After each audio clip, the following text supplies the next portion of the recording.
સુરત શહેર નવાગામ વિસ્તારની નંદનવન સોસાયટીની બાજુમાં આવેલ ધોળિયાવાડમાં રહેતા માઈ ભક્ત રાજુભાઈના નેતૃત્વ હેઠળ જયશ્રી દશામાં યુવક મંડળ ગ્રુપ દ્વારા કળિયુગની દેવી દશા વાળનારી શક્તિનો 10મો અવતાર દશામાં, જેનો મહિમા અપરંપાર છે અને શ્રાવણ મહિનો ચાલુ થવાના એક દિવસ પહેલા દિવાસાના દિવસે તેમની સ્થાપના કરી 10 દિવસ વ્રત કરવામાં આવે છે।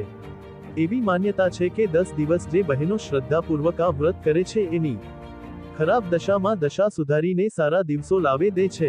તમામ ભક્તો દ્વારા માં દશાની શોભા યાત્રા કાઢવામાં આવી હતી, જેમાં મોટી સંખ્યામાં માઈ ભક્તો જોડાયા હતા અને ધન્યતા અનુભવી હતી। Bureau report, Surat.